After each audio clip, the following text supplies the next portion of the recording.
L'émission Parlons Gospel, chantons sa gloire dans la lumière de son histoire.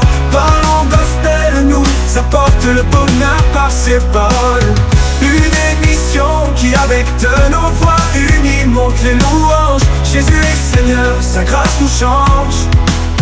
Au travers cette belle émission Parlons Gospel, Dieu se manifeste. Parlons Gospel nous apporte la parole de Dieu.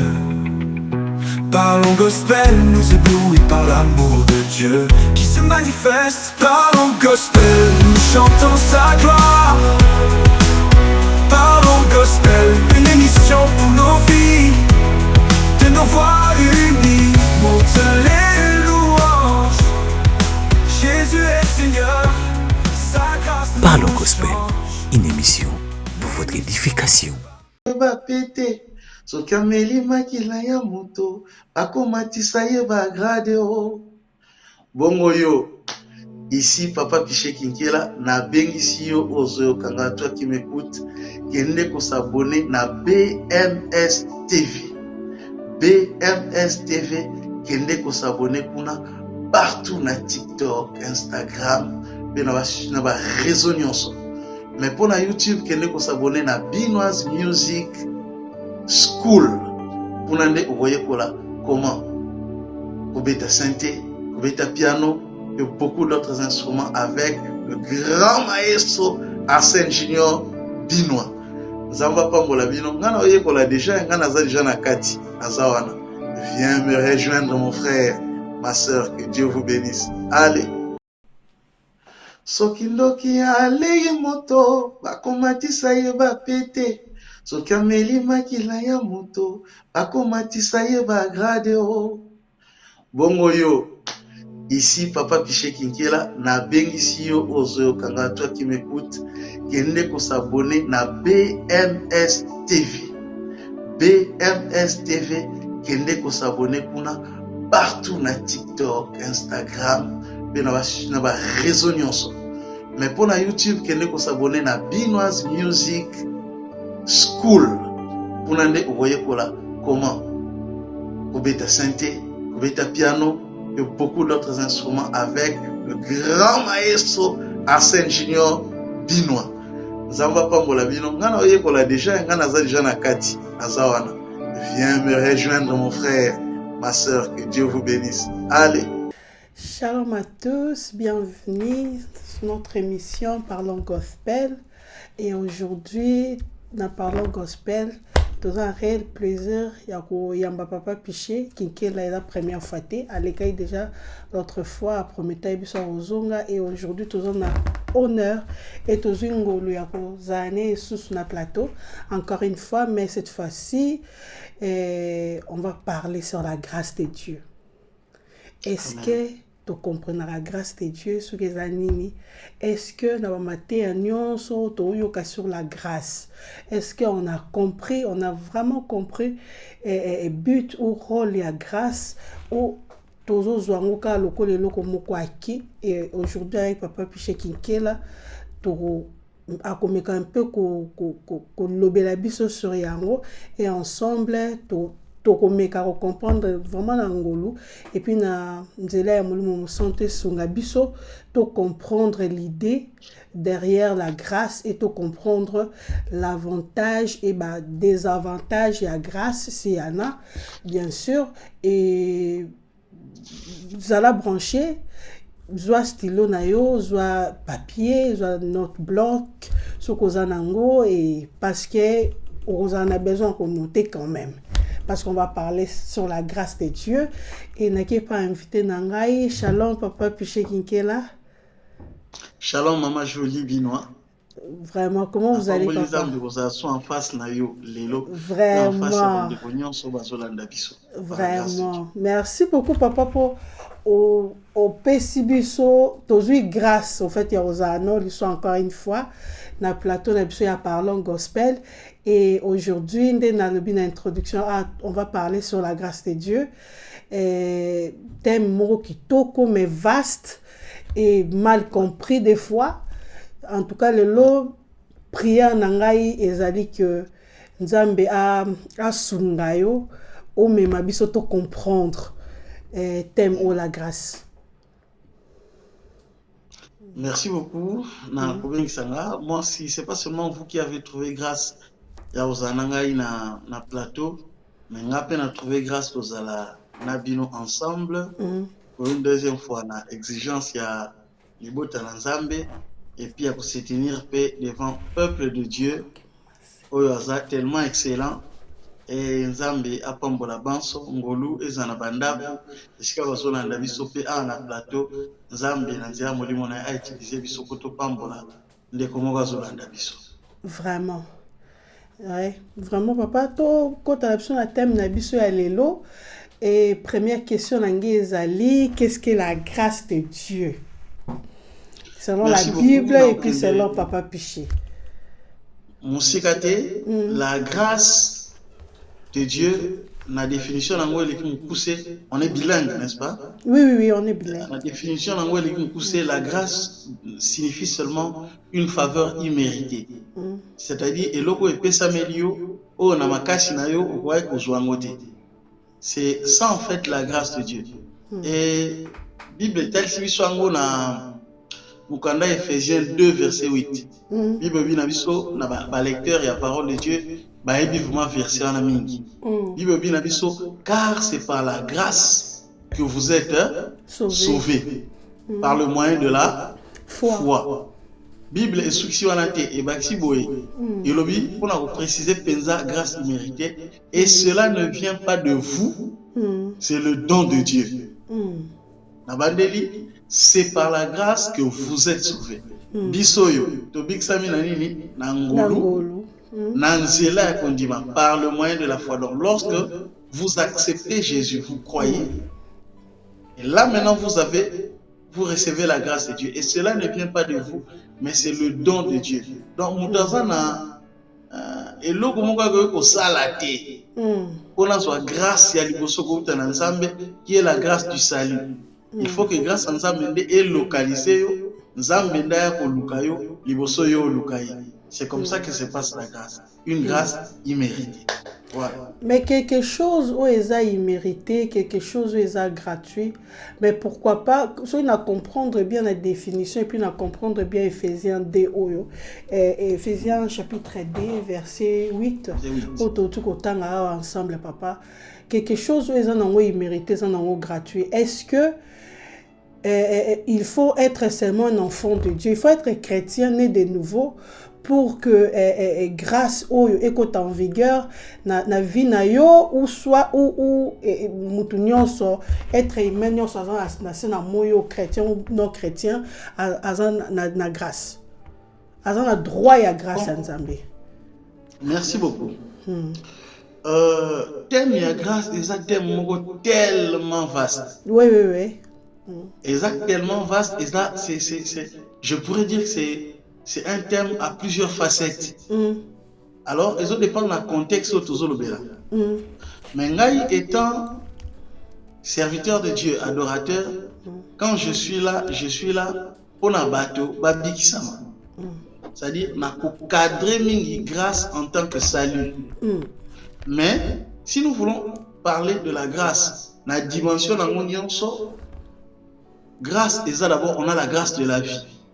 Le fait que Moutazo Pema, Moutazo Tambola, Azano Nabomoy, Aïba déjà Kazana Ngulu Nanzamba. Parce que grâce est appelée définie comme une opportunité où Nzamba Zope Sanamutunions. C'est-à-dire, Yo Ozolandangai, Dieu t'a fait la grâce d'être en vie. Ozolanda, Nzambe, Ozoyoka Nzambe, Kolobano Nanzela Langai, si tu n'as pas encore eu le salut, parce que tu n'as pas encore reçu Jésus-Christ comme ton Seigneur et ton Sauveur, il est temps que pendant que tu es en vie, oyamba Jésus-Christ comme Seigneur et Sauveur. Tu as la grâce de la vie, certes, parce que la Bible nous dit Dieu lève son soleil sur les justes et les injustes, sur les méchants. Dieu lève son soleil sur tout le monde. Mais une grâce particulière, c'est la grâce de recevoir Jésus-Christ comme son Seigneur et son Sauveur. Parce que la vie ne s'arrête pas que dans la sphère physique. Après la vie na seya nzoto oyo na sena moi oyo la vie continue, mais sous une nouvelle dimension pour atteindre l'éternité. Ça maintenant, c'est la grâce excellente venant de Dieu au travers du salut à Jean 3, verset 16. Car Dieu a tant aimé le monde qu'il a donné son Fils unique, afin que quiconque croit en lui ne périsse point, mais ait la vie, et la vie, voilà. Donc, si je comprends bien, cela veut dire que grâce à ça, sorti belé. Voilà, vous avez tout compris. Ouais. Est-ce qu'on peut détailler les buissons quelqu'un est sorti à grâce? Oui. Par exemple, la grâce de la vie. Maman, nous savons que tant que le sommeil c'est un essai à la mort. Ah oui. Tant que parce que pendant que tu as inconscient na butu bolali, tu la mukana tongo pe musuba la muki ba moni pema. Ba musupe ba la muki te. Donc moi je crois que par là, pendant la nuit, lorsque les gens sont en sommeil, il y a une élection que la grâce fait. Et ceux-là qui ont été sélectionnés pour recevoir la grâce de la vie, ceux-là qui n'ont pas été sélectionnés pour recevoir la grâce de la vie, Bible dit, chaque matin, l'Éternel nous renouvelle sa bonté. Voilà. Donc l'Éternel renouvelle sa bonté chaque matin à ceux-là qui ont été élus pendant la nuit pour l'élection de la vie. Oh, bah, kufaki lobi maman. Toleki ba on est loti. Ba dusupe baza, babanga kinzambe pe baza ina Yesu, babanga kinzambe kolekanga, koleka yo. Mais yo la muki, bango ba la muki te.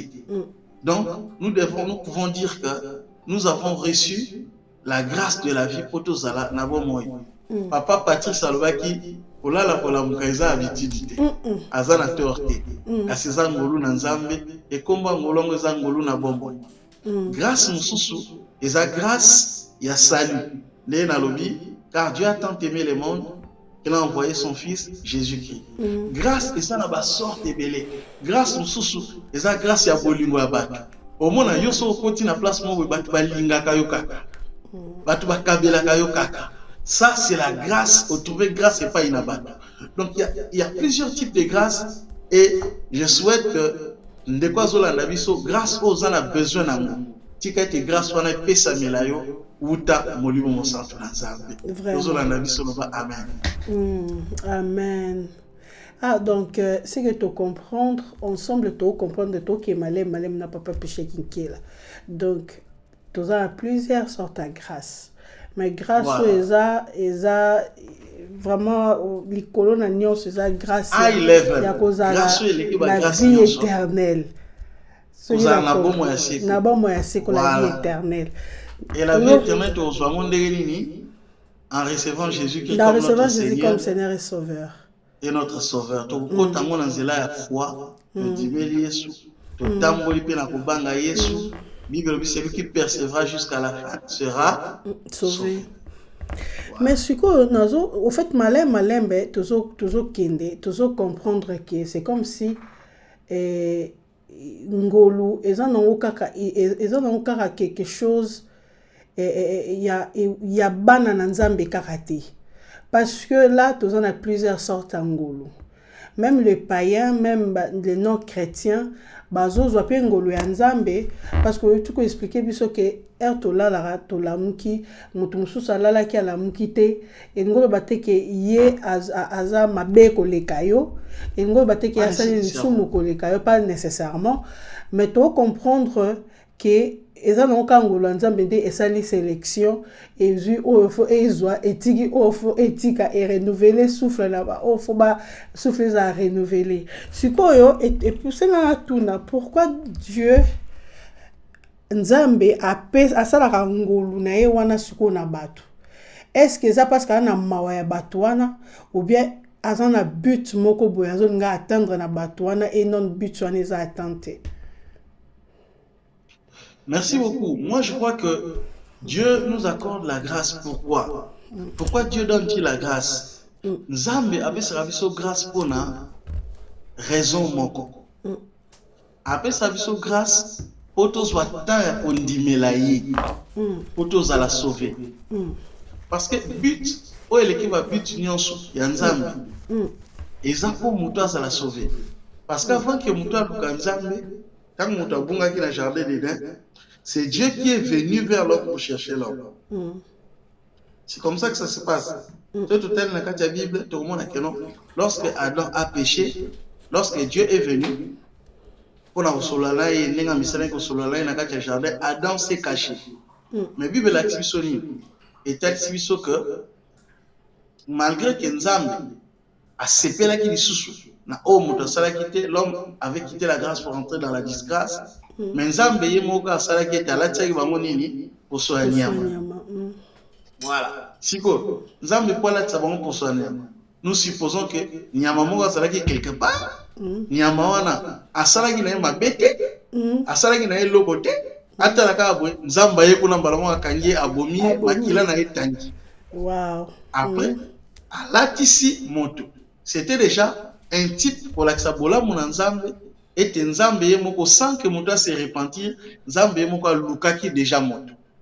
Pona alatisa ye nini pour sa nyama wana ezalaki déjà elilingi ya Yesu Masia oto méritaki liwana ete mais ye akufaki na sika na biso po ete biso tozwa lobiko. Nzambe asengaka makila pona lobiko epesa. Satana pe watombola moto asengaka pe makila. Nzambe na Satana bakutani leloko moko bakutani na makila. C'est pour cela qu'il fallait nyama akufa po bolumbu ya moto esala nini ebata. C'était un type de Christ oyo ezotalisa ete Yesu Kristo amataki nekulusu lokola nyama oyo asopi makila na ye oyo elongoli masumu na bato efungoli nzela ete moto akoka lisusu koyambama epa na Nzambe. C'est ça la grâce suprême. Nzambe apesaka biso ngolu premièrement pona tobikisama. Toyi kotala ngo na Romains 3 verset 24, Bible dit ils sont gratuitement justifiés par sa grâce par le moyen de la rédemption qui est en Jésus-Christ. Voilà. Bible le bien sous Jean 3 16 voilà, c'est le verset le plus célèbre de la Bible car Dieu a tant aimé le monde. Au moins dans Ephésiens 2 verset 8 bah conclure qui verset c'est le don de Dieu. Au moins dans Jean 3 verset 16 car Dieu a tant aimé le monde qu'il a fait quoi? Qu'il a donné. Donc le don de Dieu c'est qui? C'est un homme. Le don de Dieu, c'est qui? C'est un animal. Le don de Dieu, c'est l'homme animal qui s'appelle Jésus-Christ. Un homme qui s'est donné comme un animal pour que l'homme soit sauvé. Nous sommes établis dans l'ancienne alliance. Nous avons signe, bien sûr, nous avons symbole. Par exemple, sur un épisode, il y a Joseph. Où il Akufa. Ba frère na ye ba yoka na ba muto ba ndoto yeyo azoya to sani to boma to tala so ba ndoto wana e koma nini mais moko na kati na bango a proposaki alobi ni te boto tika libulu to teka ye o mona pe ke Yesu Kristo pe asaki nini ateka maki et curieusement muto a proposaki kuna ndepe kombo Juda ozomona tu vois qu'il y a ma pièce d'argent. On remarque et aussi qu'est-ce qui s'est passé? Balobi, to bomanyama, to zomakila, to tchana elamba ya Joseph, to zong c'est la papa la sonani Jacob. Alors prophétiquement, qu'est-ce que moi j'ai dit? Loko la nyama moko déjà tangisa ki makila. Pour la makile tia manelamba. Ezonga pa papa Joseph. Je dis que Joseph a koka isu kokufa na maboko batute. Donc pour vous, remplacement échange. Voilà, un échange. C'est-à-dire, azungolu pona nini etumbo kiti likolo ya nini ya nyama et yemwe akufa isu na maboko na bato ezate. Wow. Ça aussi c'est une manifestation de la grâce de Dieu. Oui, c'est merci profond. Beaucoup. Gloire à Dieu. Oui, c'est profond parce que Bible châtiment où il est tombé sur nous et tombé sur Yé. Sur Jésus Christ. De la même manière, châtiment il est tombé sur Joseph et tombé sur Nyama Bata innocent. Voilà. Yesu Christ nyama yanga ni ya innocent. Ya innocent. Parce que biso toza batu. Tout le monde en a mis sur batu. Mais Jean-Baptiste azaki mosakoli. Azomona na miso ya basakoli. Bandane bandela mokili. Liloba na Nzambe utaka pa na Nzambe eyaka pa ya mosakoli. Azomona yango pe liloba na Nzambe atatango elataki nzoto. Jean 3 verset Jean 1 verset 1, au commencement était la parole et la parole était avec Dieu et la parole était Dieu. Soto kitina se Bible et la parole du commencement a été faite chair et elle a habité parmi nous. Nous avons contemplé sa gloire comme la gloire du Fils unique venu du Père. Maintenant, to moni ke banda e bandeli liloba na Nzambe utaka pa na Nzambe yaka pa na prophète. Eza bongo même liloba tango elati nzoto elongaki na mboka eyepa ya prophète Jean-Baptiste. Et prophète amoni lokola batote. Prophète atali boye amoni symbole o Nzambe alakaki ye oyo komona ebenga likolo ya lipeka na ye pe mongongo ye wana nde lobiko na Nzambe yende salut ya bato. Tanga mona lobi voici l'agneau de Dieu qui ôte les péchés du monde. Voilà. La grâce de Dieu est venue. Parce que Bible en fait, Bible ni eza pona kotanga ngo bien, il faut comprendre que ça n'a pas partie mibale. Bible est un Ancien Testament, un Nouveau Testament. Bato ba yebi moi baza moi pour sous balobaga Ancienne Alliance pe Nouvelle Alliance. Ezande ngwana. Alors, na Ancienne Alliance, Nzambe ezaki temps ya loi. Mais Nzambe manifesta ki pe ngolu na ba konami na ye moko boy. Na pesi ka moko. Par exemple, ba peine de proposition e balai ko vanda na ye manazambe. Mutu moko ya normal agwa ko kota kuna te alia. Ma pa walizaki apona ba sacrificateur o bazana service à temple. Mais tomoni David azo kima Saoul na batu na bazana nzala basengi mapana balia mo ba kufite. C'est l'image de la grâce. Et au moment na sista makambo ya Joseph makilani ametangi pona ye Joseph abiki mais na parcours ya Joseph akoti lisusu wapi bakoseli makambo ndenge ka bakoselaki Yesu makambo. Papa ememi Joseph wapi pour faire court tina prison. Mais na prison pe komona Joseph azwi ngolu na Nzambe po azalaki na batu mibale batunaki ye mituna. Jésus azalaki na ba brigand mibale na croix. Moko atuni motuna, mususu atuni motuna, mais moko brigand moko akendaki na Yesu na lola, brigand mususu akendaki na séjour de mort. Mais na kati ya prison po komona ke Joseph azaki na moko atunaki ba question. Azongelaki musala pa à la droite de Pharaon. Mususu balikidaki. Mais souka Jésus-Christ asuka à la droite du Père et Joseph asuka à la droite de Pharaon. Nzamba pamba. Wow. Bon, tozo a pose ka mingi te ngai avant na bossa na question na tuna no question o.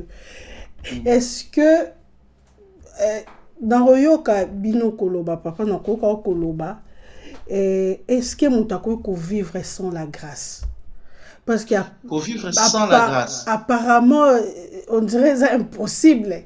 Pour bilo mususu mutumusa ko bino chance. Bon, mais la chance c'est la grâce peut-être mais échanger ka ko joli. Au moins to lobaki liboso. Et le mot très important. To lobaki grâce c'est ça na ba dimension ebele ko lobelango. Grâce c'est ça na ba dimension ebele. Et ça na mutu ko vivre na contexte ya la grâce de la vie, grâce ya kozala na bomo. Mutu ko vivre te na sena moi au sans la grâce. Mutu nyonso oyo azotambola abotama na tata pe na mama. Tant qu'il y a la vie balobani il y a de l'espoir. Donc tant ozana bomo ozana grâce ya vie. Mais maintenant na kati ya vie otozo mona d'une manière physique. Est-ce que tu es dans la grâce dans cette vie-là physique ou non? Parce qu'il y a des gens qui ont la grâce de la vie, mais qui sont dans la disgrâce. Dans le discrédit. Parce que le contraire de la grâce, c'est la disgrâce. Comment tu as cause la grâce et la vie, mais à vivre la disgrâce. Tu as la grâce et la vie, mais à vivre la disgrâce. Alors il faut aïeba. Bouton une fois fina kwa longo na disgrâce à côté na kati ya grâce ya Nzambe parce que ça na batu mususu aza na bomoi bozomoni na bomoi mais en réalité spirituellement si akufa C'est à Koufa. spirituellement si balia ye déjà ozomona eloko wana eza très très très très très important il faut mutu ayeba eloko wana parce que na kati ya Bible l'ancienne alliance supporter nga penza nga na lobela Bible mingi ancienne Non, alliance ça va, papa. na supporter. nouvelle alliance so totali na ancienne alliance tozomona par exemple Jacob na nani Esaü Esaü. yo moko yebi déjà que Esaü nde sengelaki comme premier né a hérité na bénédiction ya tata Isaac parce que na emoneli ya bayuda bénédiction ezali liloba ya tata donc tata afula yo yo moko fula ngai tata afula yo c'est ça la grâce mais maintenant qu'est-ce qui s'est fait dans ce tableau là au mona que Esaü azalaki premier né oli azwa grâce liloba kouta na tata Isaac wa bana mona ke kala te akokende tata sengi alobi nini alobi nana besoin olambela nga na supu wana musuni na nga wana oyo nalingaka kende lukela nga nyama oboma olambela nga nde nalingaka nsima na kolia mpe nasala nini na opambola boyebi lisolo wana bien oremarke eloko moko baza mibale Esaü na Jacob.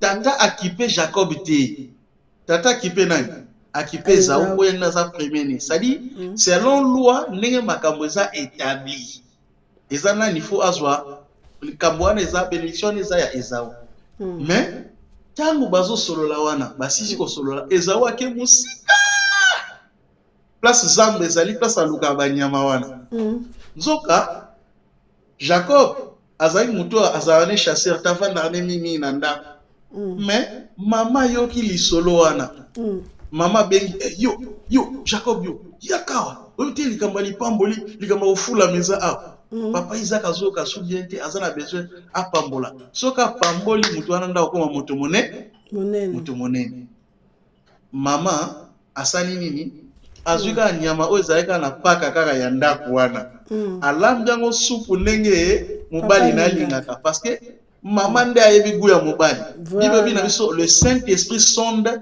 les profondeurs de Dieu donc maman Rebecca azotalisa molimo mosantu Jacob azotalisa mwana nilaka oyo aza na ngolu oyo olie bato bakende luka lipamboli yango musika ndenge ezawaki luka musika ye lipamboli ezwami na ye kaka pembeni mpona nini ngolu na nzambe et raccourcir distance pe epamboli ye sikoyo soki totali résultat na suki eza nini résultat eza ke lupango bameme biloko nyonso Isaac azalaki nango etikalaki pa ya nani etikalaki pa ya Esaü parce que Jacob akimaki ntango Esaü ayaki mais beaucoup d'années après ntango Esaü na Jacob Esaü akendaki na eloko te Jacob akendaki na eloko te Esaü atikalaki na biloko nyonso ya tata mais après plusieurs années ntango bakutani Jacob alekaki Esaü na makambo ebele mpona nini ye akendaki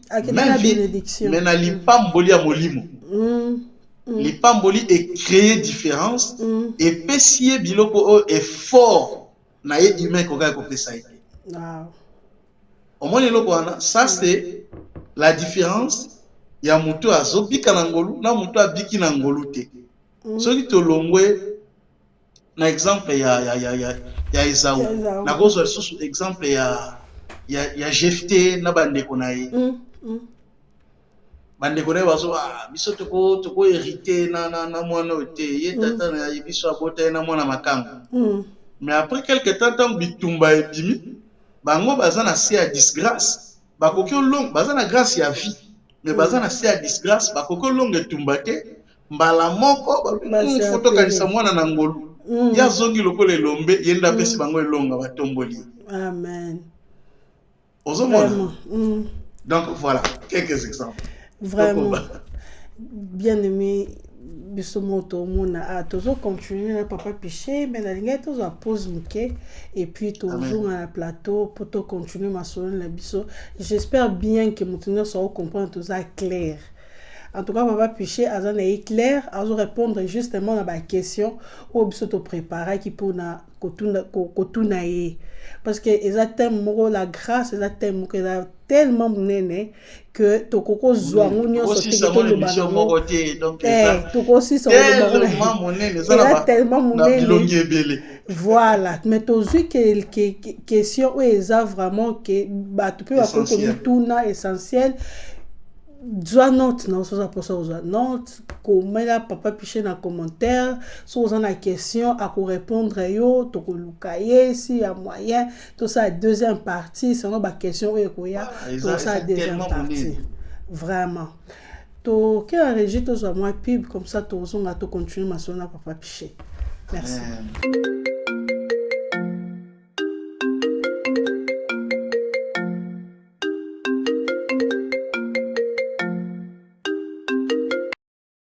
Allô, cher ami. Ouais, John. Ouais, comment tu vas? Ouais, ça va trop bien. Et toi, mon frère? Ouais, ça va, je vais très bien, merci. Yeah. Quelles sont les bonnes nouvelles? Ah, mais tu sais, elles sont toutes bonnes. Hein? Dieu nous garde, mon frère. Mais dis-moi, je cherche ici en Suède un endroit où je peux apprendre à jouer un instrument comme la guitare, le piano. Tu n'as pas un endroit à m'indiquer? Si tu connais, s'il te plaît. Ah, ok. Ici en Suède, je crois qu'il y a une structure que je connais, une structure qui se nomme BMS. BMS? Oui, BMS, Binois Music School. Oui, en tout cas, je t'assure, là, tu peux apprendre tous les instruments que tu veux, hein? Oh. La guitare, piano, la batterie, et ils donnent même les cours de chant. Ouais, Cours ouais. de chant? Mais ça tombe bien pour moi parce que j'ai beau chercher, je n'ai Ouais, pas ouais, trouvé. Mais ils font comment pour les cours? Ils sont là. Tu peux même apprendre à distance ou bien si tu veux en présentiel. Hein, c'est possible mais aussi. c'est fort ça. Mais dis-moi, tu as leur numéro de téléphone? Oui, je leur contacte. Ah, mais c'est bien. Donne-le-moi, s'il te plaît. Je les contacte ici. Ouais. Si tu veux. 0046 0046 70 70 06 06 30 30 402. 4. Je réponds 0046 70 06 30 Ok. 402. Ouais. Appelle-les, tu auras toutes les informations possibles. Et je t'assure, tu ne seras pas déçu avec BMS. Ah oui, je t'assure, tu ne seras pas déçu, crois-moi. Je les appelle tout de suite. Oui, appelle-le, tu auras toutes les précisions Mon possibles. cher, merci infiniment. Eh ben, merci à toi. Et prends bien soin de toi. Hein? Ciao, bonne journée. Merci beaucoup. Merci, bye.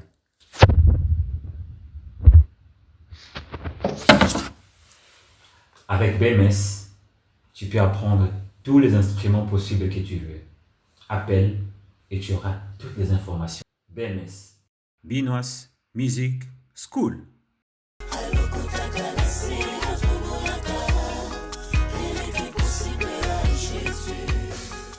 Bienvenue encore une fois, nous sommes de retour sur cette plateau, il y a Parlons Gospel. Et tous en a plateau, il y a Lelo, tous en a papa Piché Kinkela. Naïe, tous sur la grâce de Dieu. Parce qu'il faut préciser, parce que déjà tu vas apprendre que tous en a plusieurs grâces. Sorte à grâce et belé. Et merci na régie pour la pub aujourd'hui et puis tu continues na papa Piché. Papa Piché, question nanga musu sezali au fait nde to le bela thème, on de to le bela thème où il a tellement monene que to meka un peu ko toucher ba point pour na bandeko ba comprendre ba point est essentiel. Mutu moko akoki koloba bon nayokaka quelque part homme de Dieu moko azoloba soki nazalaki na masumu nazalaki na komela badiamba no nazalaki komela badiamba ba cigarette nzambe ye wana azwi nga place wana ebo lisumu nini nzambe akoka kozwa nga te abimisa nga nango te au fait quelque part na moni na ba commentaire bato misu ba sumuka ki bazaki belé. Bon, j'étais parmi bato o ba comprenait qui est ba comprenait peut-être penser na ye, mais quelque part avant de comprendre les pensées na ye, ngai mo pe na betaki libaku. Vraiment photo ça sincère. Na betaki libaku comme pour dire que ah pasteur. Donc ngolo ba que la grâce là ils ont poussé yo au lieu de pousser dans repentance ou na crainte sans Nzambe, mais ils ont poussé on dirait au seul rendement parce que la grâce est là. Bon, question dans ce que ezali attends sous la grâce, est-ce que c'est grave que chrétien à vivre dans péché? Merci pour la question. En fait, notion il y a péché dans l'ancienne alliance. Ti na nouvelle alliance. C'est-à-dire le fait que tu l'as dans alliance ya kala ya loi. Tu côté dans alliance à grâce et l'accepter que non les soumesa sous les soumoutés. Non. Ça c'est mal comprendre. Parce qu'apparemment c'est comme si grâce est minimisée dans le péché. So lundi ma prédicateur grâce est minimisée péché, grâce c'est comme ça péché makasi. Grâce c'est comme ça n'est péché makasi. Bible bina biso na le Bible par exemple. Bible bina obi solo ya femme adultère. Obi bien on a Jean 8 verset 3 tina c. Babi ba scribe na ba pharisien ba sali. Ba ina moi si bon Yesu d'abord abandai côté. Ça dit place Yesu azoté à batbaza mo ebelé. Tu te mets un peu la scène et puis ba scribe na ba pharisien n'époque wana bazali neti ba star makama Nzambe po bango ba bichaka pena apa biso tozaka danger biso neti tosambela ka penza to jenaka tozaka so ndenge nini bato batika nde bazaka bata mabe donc ba yebanangi na genre wana sikoyo Yesu azoteya foule eza foule et landi Yesu azo cancellement donc bakona moi jalousie on dit star mususu ya sika abimi bango baye na mama wana tokangi mama oyo nakati ya adultère. Mais qu'est-ce qui s'est passé? Il s'est passé que quand baye wana babandi olobani babi Moïse dans la loi nous a ordonné de lapider de telles femmes. Donc moi je suis akoyi au photo ça nini to bomena mabanga. Toi que dis-tu? Au moins déjà que l'intention de bango ba opposer loi na grâce, ba opposer Moïse na nani na Jésus. Chiko po ba yebi que Israël etambolaka na ba précepte ya Moïse. Donc ce qui yo oza nani olobi likambo contre Moïse ba tu ba ko lapide yo. Chiko yo ba créer buzz na langage ya leloto ba buzz ba créer buzz penza que non et yinda penza pour peuple à lapider Jésus ba mettre la miniature mais yoka parce que au moins ici qu'on a le bon d'abord on a rétabli différence entre le péché dans la loi et le péché dans la grâce. Dans la loi péché pour est à la puni. Punition à l'exercer l'icolo na mutu. Il faut mutu na ba kangaye. Lorsqu'on attrapera une femme en adultère avec un homme, l'homme et la femme face à nini ba kufa na mabanga. Bon ce que c'est ba kangiete. C'est que toi kangiete c'est à sauver. C'est ka biki na ye. Abiki na ye lisuma. Zoka Yesu sikoyo aena ngolu. Alobini. Lorsque otali mwasi moko boye au kanisi déjà l'isumu wana ya pité na ye osali déjà l'isumu. Donc na tango ya grâce l'isumu est comme isusu considéré makasi koleka. Omoni parce que na tango ya loi tozomona que jugement ya loi ezali kouta libanda kokota na kati. Mais na tango ngolu jugement ça kouta na kati kobima libanda. Donc makanisi mabe oyo ngai na monité oyo ndeko mususu a monité mais nzamba lola qui sont les cœurs et les reins ajugeango déjà eza masumu. Sikoyo, est-ce que pour atterrir na question, est-ce que pour ngolo ezali photo sumuka? Non. Ngolo eza d'abord Yesu Masia. Yesu wana yemo kaza ngolo alobini. Celui qui veut me suivre doit porter sa croix. Il faut en la responsabilité na yo ya kozwa tant ya kosala befort pona osala nini okoya na masumu te. Mais ba effort wana nyonso faut se reposer sur le Saint-Esprit de Dieu oyo akopesa makasi parce que effort nyonso kosala ya kokima masumu soki ngolu na nzambe ete likolo na molimo santu okolonga te. Bible bina biso na Romains 6 verset 1 à 2. Que dirions-nous donc? Demeurerions-nous dans le péché afin que la grâce abonde? Yemoko apporte à son réponse est loin de là. Nous qui sommes morts au péché, comment vivrions-nous encore dans le péché? Lobika lisusu na masumu te. Pongolo ezawana. Ezati anasunga na nko pongolo ezawana te.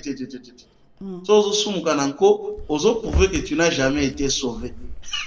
Voilà yangwana. Ah, c'est ça. Mais il faut na préciser lokomoko. Parce que lelo église na Nzambe ebomi batu ebele bomi bana Nzambe ebele pona nini?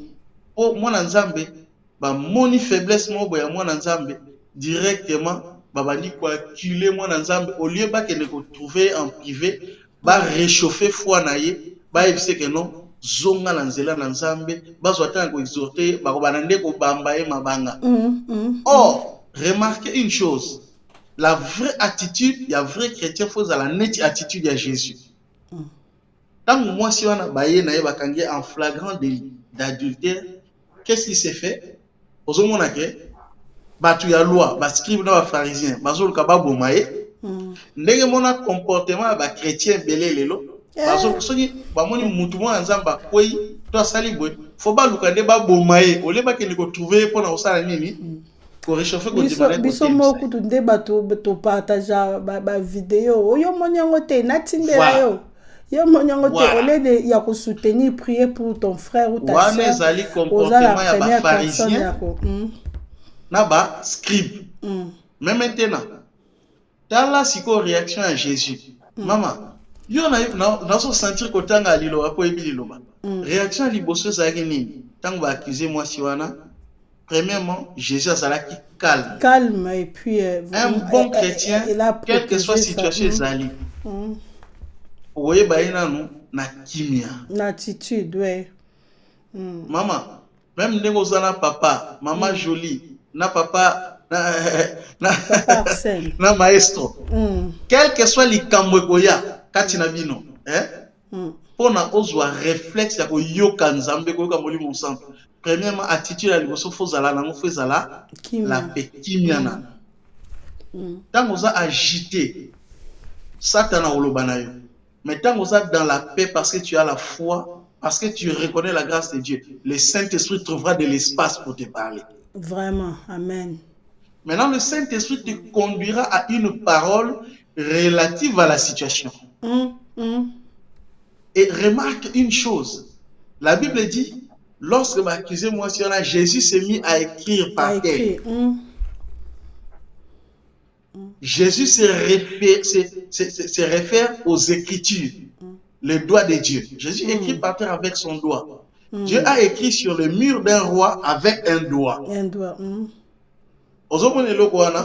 Qu'est-ce qui s'est passé? Mais je me demande, qu'est-ce que Jésus écrivait? Point d'interrogation.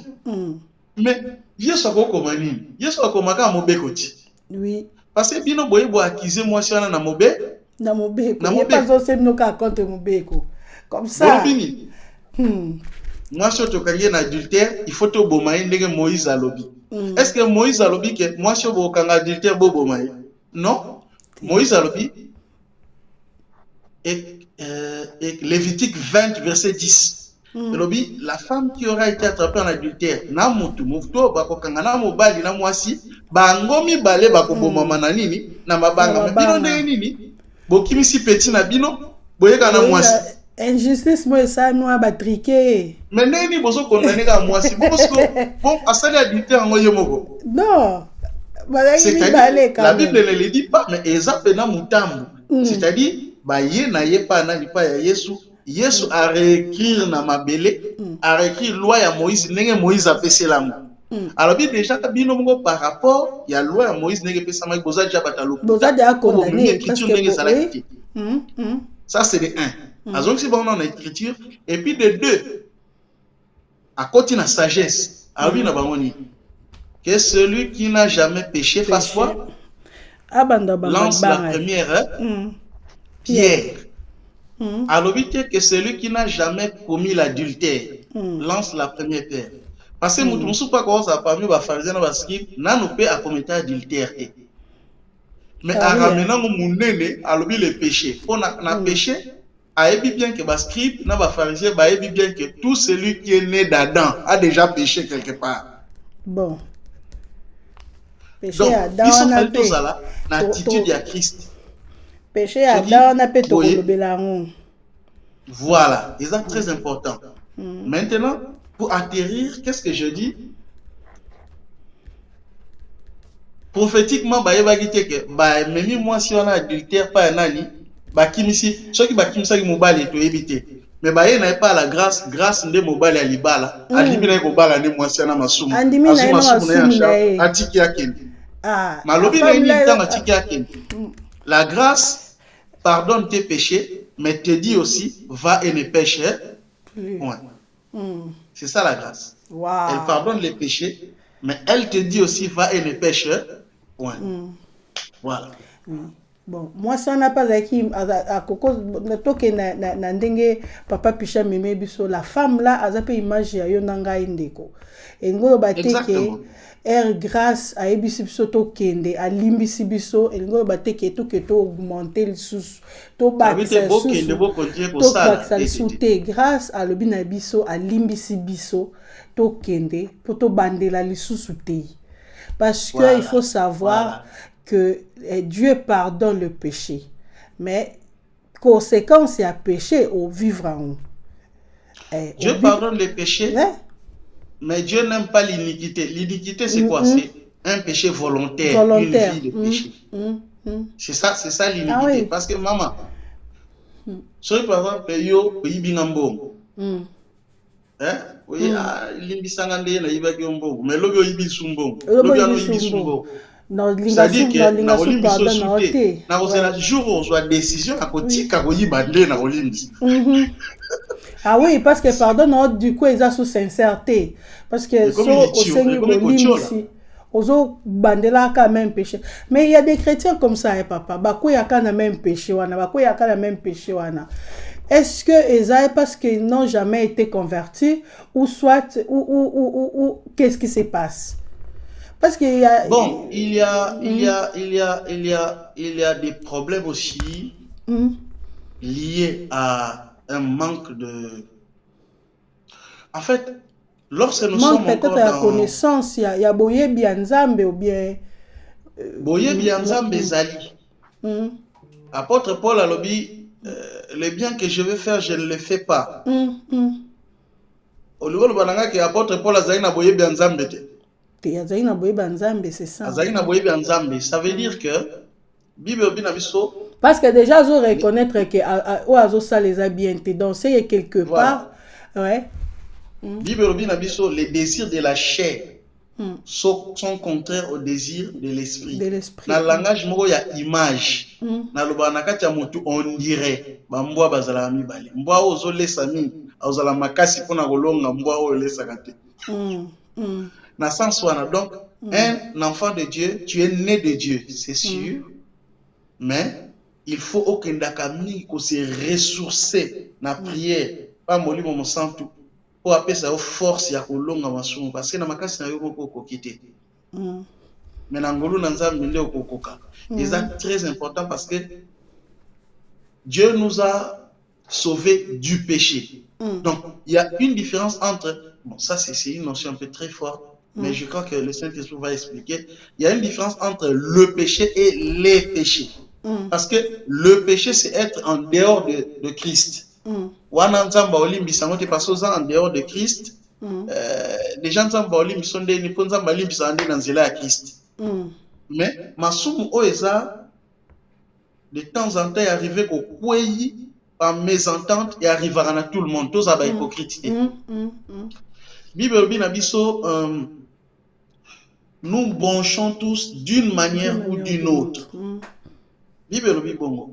Donc ça nous arrive de pécher d'une manière ou d'une autre, mais question de eza la vie na yote nzamba kuta yo osa l'effort pour na ko ça y par amour et ozolela na makolo ya nzambe ozolela kosenga ngolu na nzambe ozo vivre bomo ya sanctification. Parce que ce qui mutu moko aye si tu vois un prédicateur venir dire que non ya koya nana koya na lisumu te et arrivera été jamais à koya ça c'est un pharisien. C'est un pharisien, c'est un hypocrite. Nous vivons la vie de Dieu, nous faisons un effort bien sûr, soutenu par le Saint-Esprit, parce que Bible ce n'est ni par la force ni par la puissance, mais c'est par l'Esprit, dit l'Éternel. Mais quand quelqu'un manifeste toujours des péchés graves, ils ont l'accès que soit il n'a jamais été sauvé, il n'est pas né de nouveau, soit il a un problème, il faut aller Bon, voilà. Pour ça, on continue la polémique. Dans ce cas, il y a des pasteurs qui n'ont jamais été convertis. Parce que sur Otali, il y a d'autres pasteurs, Otali, Oyebi, Otali comportement, Otali attitude, Otali sur Libako, mais au moins Nzambe ou bien moi Nzambe. Biobi, Ephésiens 4, il a fait les uns comme apôtres, comme. Ce sont des dons que Dieu donne. Moutago a appelé un titre et un pasteur, Mazanaye, enfant de Dieu. Eh, mais c'est dangereux parce qu'il prie pour les gens, il est là et puis Batana Baliko Tchatchat Maboko, Namitou. Ouf, c'est dangereux ça. Moi, problème, il y a l'église, il y a l'élopé. Problème, l'église, il y a l'élo, peut-être c'est dû à l'enseignement où pesa bateau. Problème, l'église, il y a bandimi à l'élo, balingo zana vie moko intime personnel na nzambe te bali bacha ba médiateur entre nzambe na bango. Donc ba comme si ba pasteur net ba médiateur na bango. Le pasteur est aussi quelque part gardé des âmes, mais le véritable médiateur entre Dieu et les hommes c'est Christ. C'est Christ, ouais. Parce que tous un sacerdoce, tous en ancienne alliance te oyo, il fallait Israël et passer par Moïse. Moïse a été Nangomba Sinaï tout ça. Non. Okobenga pasteur na yo oyo osepelaka lipoza yo maboko mais pasteur aza pe téléphone ils a déchargé. Siko osandeli. Il faut avoir une intimité sérieuse yomoko nanzambe. Tant bitumbeye yomoko ko bunda avec le bouclier de la foi et puis kozwa elonga parce que Bible bina biso Eli kia na moto eza elakeli mabe. Omoni pasteur ndinga za wana aza pasteur, aza homme de Dieu, aza homme. Donc c'est ça. Ils appellent un mouton souci aux hommes pasteur, aux hommes apôtre, mazana est païen. Mais à terre à l'îloba parce que peut-être à Kenda pena théologie. Atanga babilo koana et à commission pe moi commerce na sens wana. Adama kasi pe na ça exposé à la casse la rhétorique. Voilà, aloba bien. Mouton souci pe azape ayekola ni pe théologie ça la pe boye ake pa simbi pe babilo kona ye kwa isaka batu ça existe aussi. Le Saint-Esprit vrai a utilisé un peu ba charisme ba bazo bika mais ça le diable peut aussi copier cela. Oui. Mutu pas cause la notoriété à makasi en tant qu'un homme de Dieu mais en réalité à ça né de nouveauté.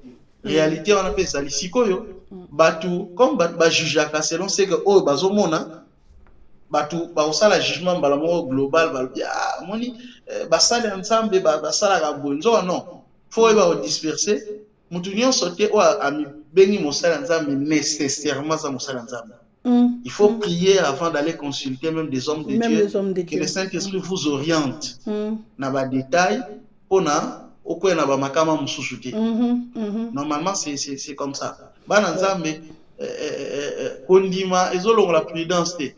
Ah, c'est ça. Bible dit, soyez humble comme la colombe, mais soyez prudent comme le serpent.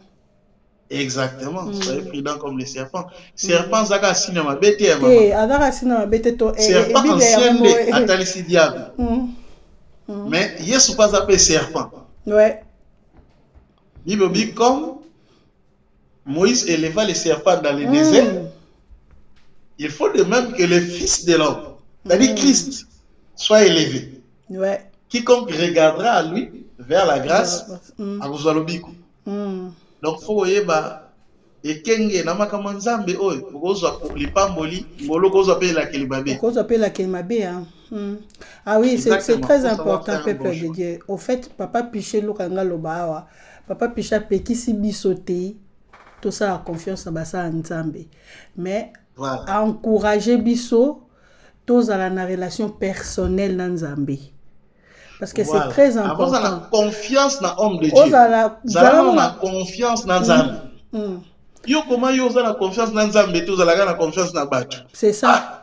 Papa Misuba comment on a ba photo ya ba pasteur na bango, ya photo pasteur na bango, atiango na ndako na yeso, azo pasteur te la téléphone, ala zu photo bimisi. Voilà idolâtrie, voilà pe sous sujet monsieur souti. Ya roloble. Voilà idolâtrie Tony. Voilà c'est grave. Basomba ba photo na l'église musu na Congo basomba ba photo na église ba omo basombi na sombi photo papa eka mwana banzo bela na si photo papa la tie na banzo sambela nzamba papa mwana biki on est comme idolâtrie voilà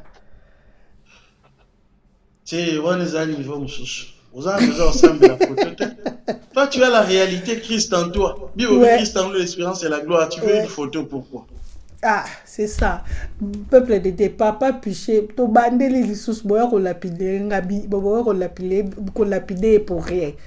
Après qui si batouté, bas benga ba pasteur na bango e ba na besoin prière. Mais lo ko encourager c'est ça que lo cause en relation personnelle na Nzambe. Ce qui likamboye. Ce qui likamboye o lukino Nzambe yo moko.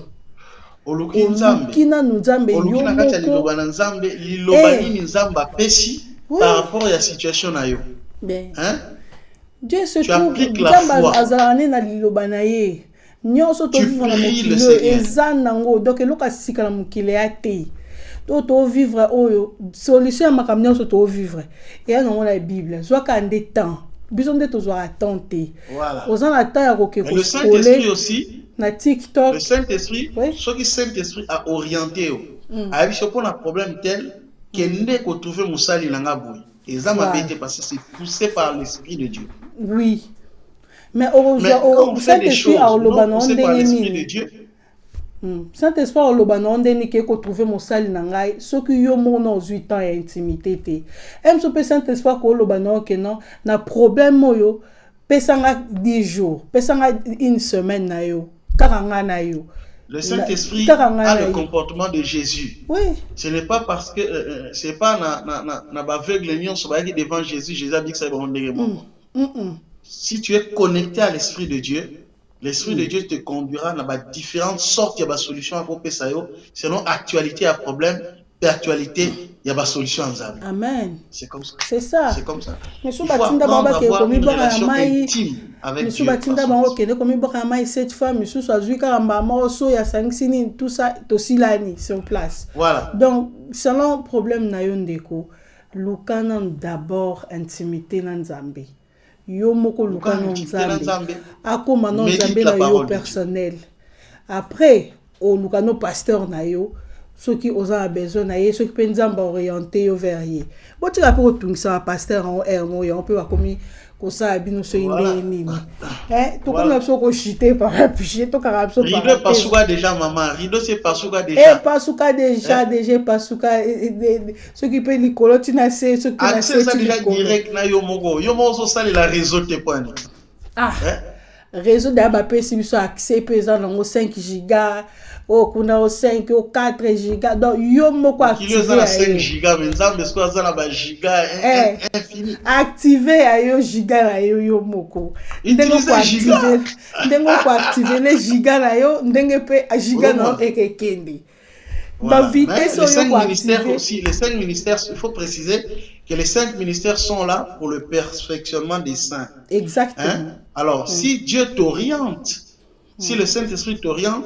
à trouver un homme de Dieu, pour un problème, voilà, c'est le Saint-Esprit. Mais, je n'encourage pas, il y a des gens azala tout le temps na simaka ya basali ya nzambe. Au dépendant Na de sima basali ya nzambe. So développer dépendance wana trop. Ozwa malchance ya kokutana mingi na basali ya nzambe ya mabe oyo bakopesa mingi makambo mabe olie bapesa makambo malamu. Parce que moi j'ai déjà vécu une expérience oyo mosali ya nzambe mo boye aza ya bien te.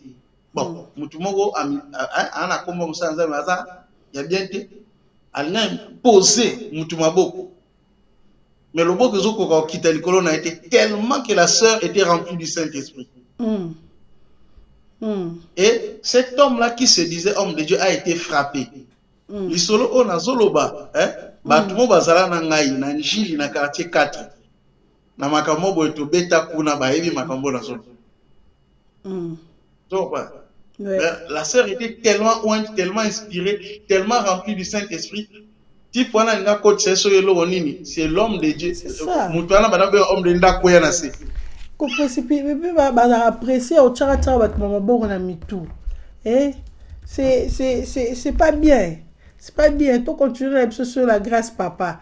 Tu continues à biso. Question to comment la vraiment na souka to tsena deux trois questions à biso retourna.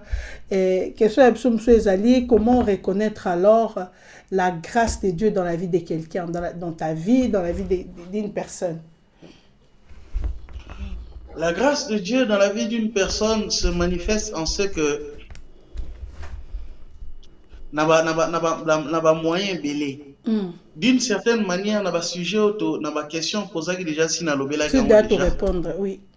Voilà, la grâce de Dieu crée une différence, c'est-à-dire créer la différence. Peso pesa yo oyo makasi na yo ko pesa ote. Na pesa déjà exemple ya Jephté na ba demi frère na ye. Bitumba tango ye boy bango ba kokite mais ba ke luka pa na ye tanga ye bo asisi makam.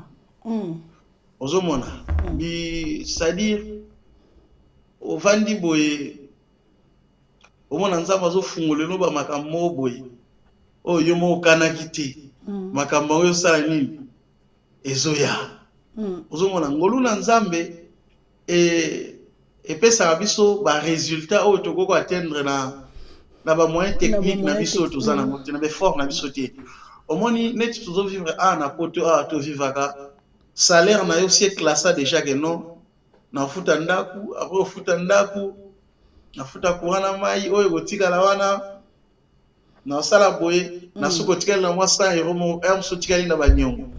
Sikoyo okamwa yoza na planning wana menzamba zo fungolelo banzela mo boy côté ozo réaliser ba grande chose o bandeko bazo koka réaliser. Ça c'est la grâce de Dieu. Ozo ke ba place mo boy ba ça toucher ba pamboli musala na yo na lipamboli penza ya malonga. Ça c'est la grâce de Dieu. C'est-à-dire la grâce de Dieu t'amène à être au sommet ya montagne oyo na force ça na ma colono physique au kokate. C'est un peu ça. La grâce de Dieu zoya que no ba combat ko ko ya na vie na yo. Mais on remarque que malgré ba combat wana na kacha mutema na ozo trouver kimia moko boy. Bible dit l'Éternel Dieu il nous donne la paix que le monde ne peut pas donner. Tant que baza troublé na kacha événement nyonso ezoleka.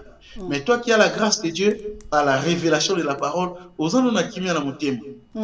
Olobi eyinda ebeba ekende esala boy. Na kimia omoni kozana kimia na motema ezape ngolu na nzamba bato belozo mona bazana ba milliards bazana ba millions mais na kati motema na bango kimia ezala ate oyebelo kwana ouais c'est ça amingi bana mukilio kimia ezala ate omona grâce à nzambe pesaka kimia grâce à nzambe epesa moto ko na motema ya un adorateur ouais. Et le gros de gros, grâce à Nzambe, il faisait sentir mutuka oza penza mwana na Nzambe. Webi ki atana na sombi mutuka te. Nana lobiko. Na kati lobiko santé zali. Batebele ba otamola mituka minene. Mais santé malungati. bato mingi baza na bafrigo etonda na biloko me bapeti eza te. Grâce à Nzambe esalaka malgré oza na mbongo ebele te oza na oyo eleki mbongo kimia na motema. Voilà. Amen. Grâce à Nzambe ngolu na Nzambe esalaka mpe ke so santi oza na ngolu to kope koluka ngolu moyen ya koactive ngolu mpe ezali bozo biva même situation na voisin mais voisin ya midembi ki akufi yo zali o demeurer bo la même maladie mais yo za na yo na mapeso grâce à bomo yo mo mikati bomo yango pan okende mbala mo lifelo vraiment donc wala ngolo Nzambe to ko vivre même situation mais tozo réagir ndenge moko te na situation wana mama omoni ngana lobango grâce à Nzambe nde créer la différence. Amen. J'ai un apesa nalinga mingi so nazo be makamune changolu ko ndima tout ça napesa mingi mo exemple. Nazandi komoko tuzana ko vanda na kaka tubanda ko kemba ensemble. Et ça dit que à quelle place mo boye mutu mo akute na ye afie nazo brancher yo na mutu mo aza élevé lobiaka to kende na yo. C'est un frère qui priait vraiment, qui priait, cherchait Dieu, tout ça, tout ça, tout ça. Akia kutena tipwana memie, lobi place bakei, babondeli, bakei, bazo solana, après c'est en contact na mutu mutana solina ya fie, le na solina yo na moni koza mutu mo boye, mutu na yo, eza bien alors nazo brancher quelque part. Mutana memie amema ye wapi? Amema pas président de la République. Wow. A commis. Maintenant, le type est devenu conseiller du président. Du néant. Hein? N'est-ce pas ça? Une semaine a commis conseiller à président de la République. Quand on est conseiller à président de la République, fallait pas voyager dans le président de la République. Na voyage à l'Ibosso président Salaki. Mais maintenant, voyage après 2 jours. Il y a les lois bandit maladie incroyable. Il a eu des migraines à souffrir tellement que moyen à voyager ça dit. Mais maintenant, il m'appellera à Singa Moussa Nzambe. Oh eza elakeli mabeka ya famille. Bando ya famille ba bajinga ba ndangai. Balobi il a dit tout ce qu'il avait à dire. On a prié par la grâce de Dieu. Na yesi moi je ne sens pas que ça ba makambwana. Ça bando ya famille té. Maintenant le président voyageait avec 2 avions. Quand on va voyager dans 2 avions, on conseiller nyonso bazaki na 2e avion. Président, na ba membre de sécurité bazaki na 1er avion. Tant ba kei boye avion nyonso ba conseiller nyonso bazaki ezaki atteint par elimwa ba détruisant par ennemi. Ba conseiller na nyonso ba kufa. Président Zonga ye mona bato bazaki na avion na ye, c'était le premier voyage. Au monde. Et ye atikala na bomoy, tant président Zonga après quelques temps azongi en bonne santé. Chiko maladi wana zaki la kelima beto zalaki ezaki manifestation ya grâce à Nzambe. Des manifestations grâce à Nzambe. Quelquefois romi lobelage non. Souffrance nazo le kanango situation nazo le kanango faisait la kaisa bandoki ya famille faisait la kaisa ba nani ebisho ke makambo nyonso buta pa bandoki na Satan na kati ya église na biso to liyo tombola Satan. Mais Bible dit invoque-moi et je te répondrai. Je t'annoncerai des choses cachées que tu ne connais pas. Je t'annoncerai des causes cachées que tu ne connais pas.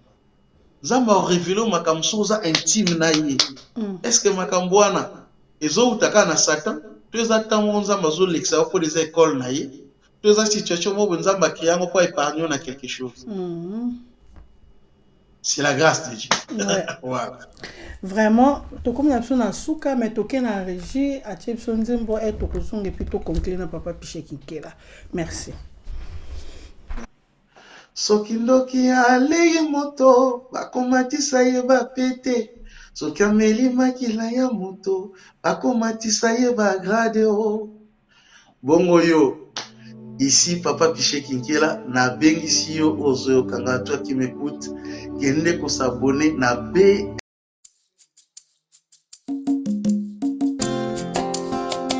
lokola Ruth navandi na sama kolono boaza bomoi nanga arc-en-ciel bomoi nanga Yesu Masia nabenga yo nani poyo sepela nabenga yo nani poyo sepela nabenga yo nani poyo sepela nabenga yo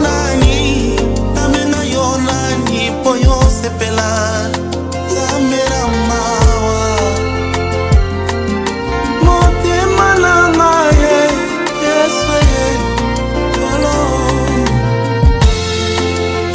nabenga yo nani poyo sepela nabenga yo nani poyo sepela nabenga yo nani poyo sepela nabenga yo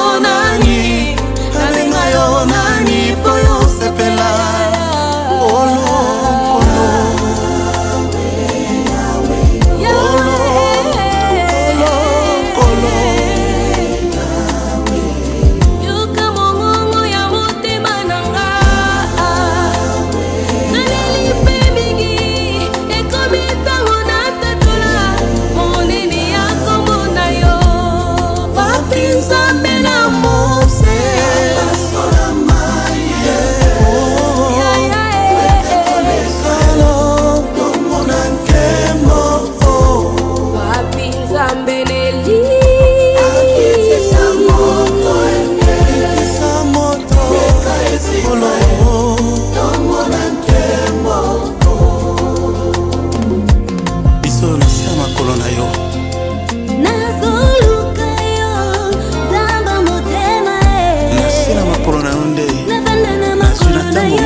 Merci beaucoup la régie. Ezaki bongo une belle chanson ya Papa Piché Kinkela na benga onani ou ezaki déjà na ba plateforme na biso nyonso depuis le 23 août to kende to s'abonner to consommer en gros vraiment c'est une très belle chanson en tout cas to s'abonner to consommer en gros vraiment c'est ça on est à combat qui a légende ya Tanabiso Tanata eza ba légende nango biso yoka keba komala ki légende wala lina Papa Piché na ranking te il faut to comprendre eloko ya légende mutu na mutu aza na bato ya yoki ba papa obino boyoka biso toyebi na biso ba nga personnellement ba papa obino boyoka na ba époque na bino moi je n'étais pas là toyebi bango ka lokwa ba papa na ba kombo ba légende mais biso ba légende na biso ya temps o ya biso o ya génération na biso c'est vous et la bino bande comme soupe bazali boze belé mutamtaza légende na génération na ye au fait tout ce que tu comprendre dans polémique eza na ngote na ba makamba ngo faut que tu comprendre ngo papa misubiso yoka ya biso bango te toyebi au fait toyoki bango na kombo toyebi bango na ba kombo peut-être chanson eza ya papa boyeme so oyebi singa aza neni na yebi ete so oyebi toyebi ka nzembo mais toyebi te so ka to comprendre biso eloko ngo to sona te to robeta na mabaku te to koyina na pete donc c'est ça oui et bon on a le bill na te pour le coup nzambe te au fait eza nango te soki pour la nini eza pour le coup nzambe certes mais comme on dirait quand on a mon munene so nani eza ba légende biso pe bana ba 25 ans biso tout monde akufa kia jomo akufa kia aza ba génération kana ya biso boy ba génération ka ya biso azaki soki pe DJ soki pe nini na ko yebeka era akufi bazo benge légende mais la génération na biso papa Donc les gens des a question acheter, ils ont une question unité, la valeur n'attend pas le nombre d'années. Exactement, c'est David ça. Azaï na âge amoké ma comme une légende tanga boma Voilà. Tala ba psaume parmi les psaumes puissants na Bible. Et là ba psaume à David to soit naté. C'est ça. Les gens des hommes chaque génération ba légende na bango. Biso pe na génération na biso parmi ba légende na biso toza na bango oza pe bon oza modeste tayebi ke olinga ko kimango so tozo benga yango ata na coulisse olinga ko kimango mais bo kimango te des fois bo asimango c'est très important to comme la personne asuka va pas toucher nazo solo maloba parce que na très matata. Parce que, non, mais c'est la vérité, papa. Tout le monde a bien au moins un vivant. Pour comprendre que, pour marquer au moins des générations, pour marquer au moins génération, on dit, abimi sibino, bozalana, pour marquer bango positivement, quoi.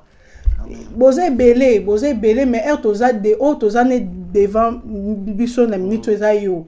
Donc, photo le banana, oye bango que quelque part, na sali mo musala nzambe mo malamu. C'est ça, et pas molpe batou.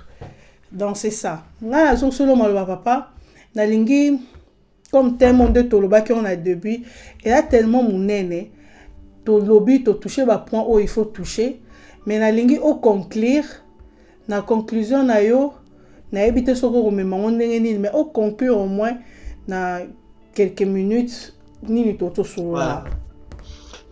Merci beaucoup, Maman Jolie. Na bateau union sur la BMS TV. Na ina yo muto ozana grâce à vie. Tu as la grâce de la vie, mais tu n'as jamais reçu la vie que Dieu donne, qui s'appelle Jésus-Christ. Bibobi, cherchez l'Éternel tandis qu'il se trouve, invoquez-le tandis qu'il est prêt.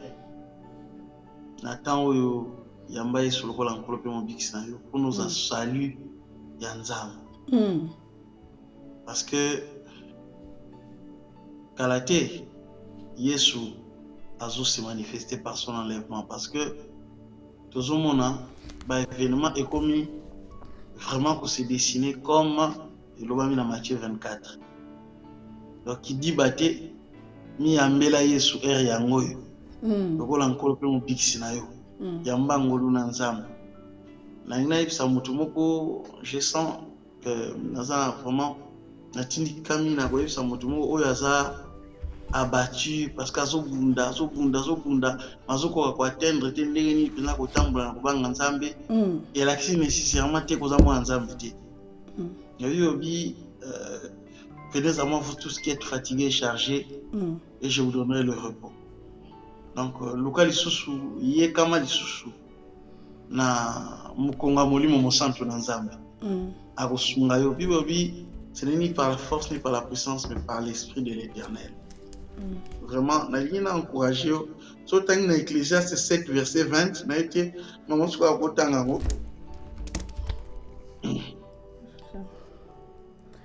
Ecclésiaste 7 verset 20. Ecclésiaste. Oui. Voilà. Attendez. 7 verset 20 français.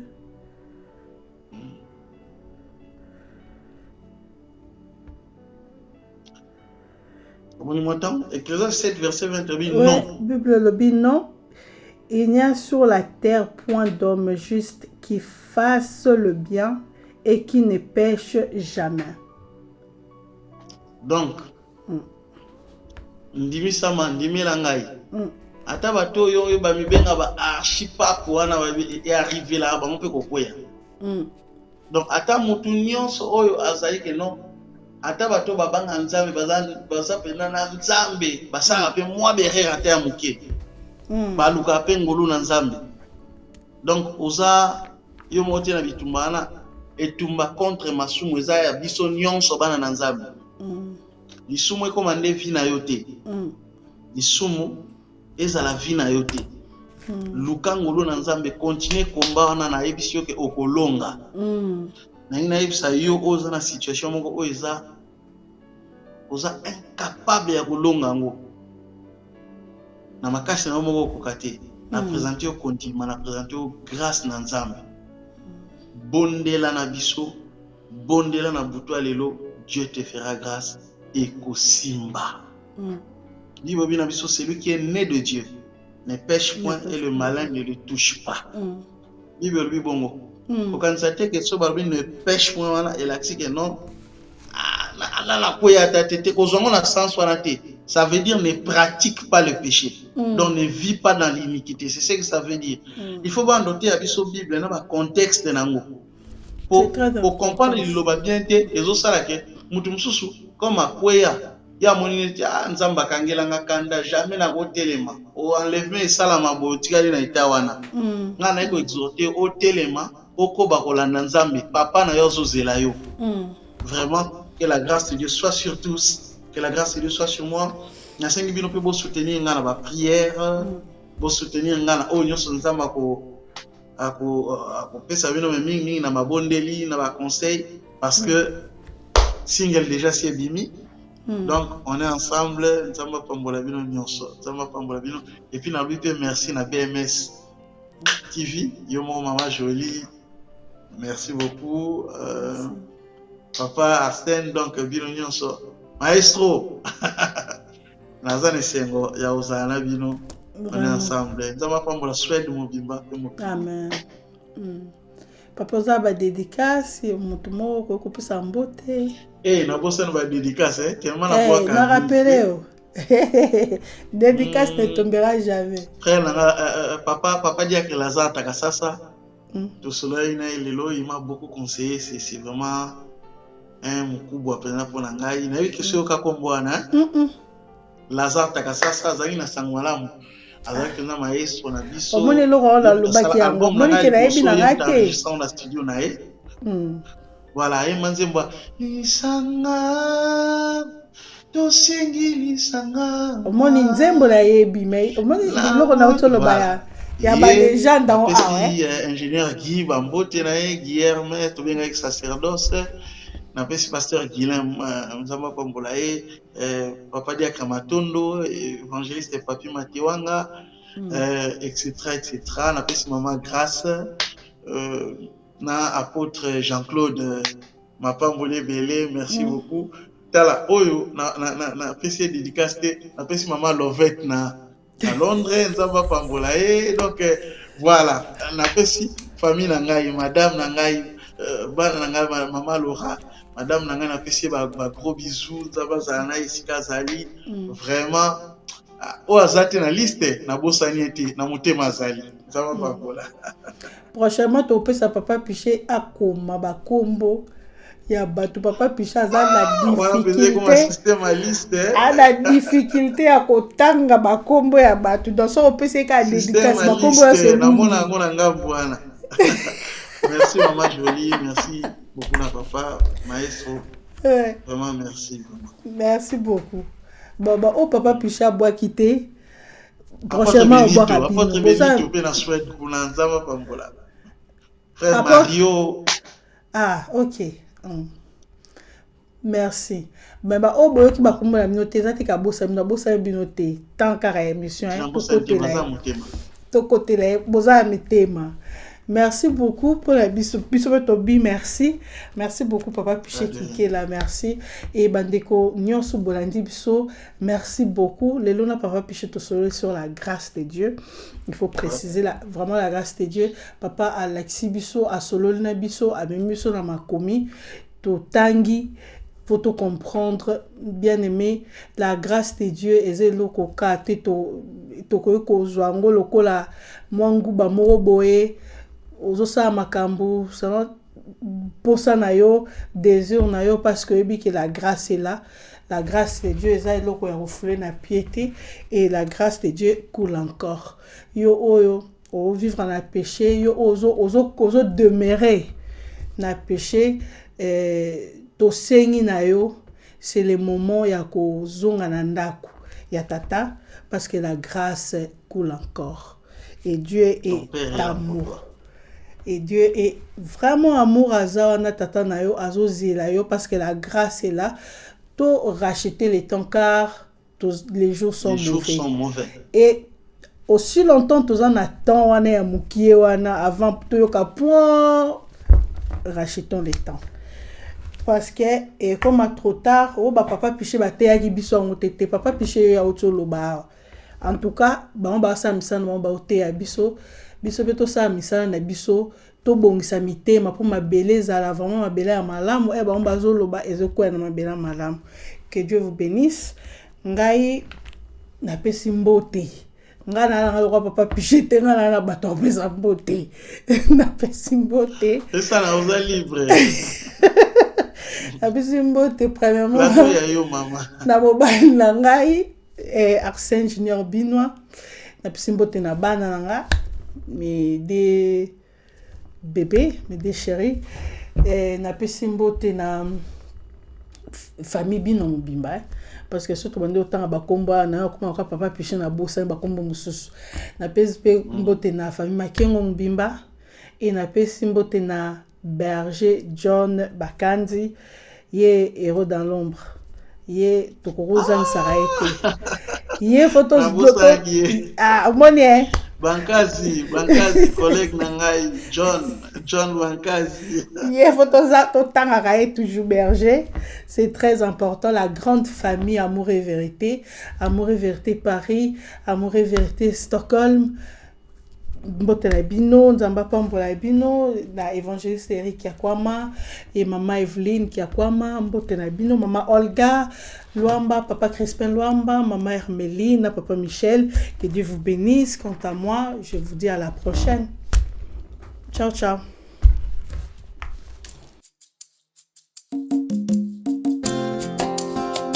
Lokola Ruth navandi na sama kolono boaza bomoinanga arc-en-ciel abomoinanga Yesu Masia nabenga yo nani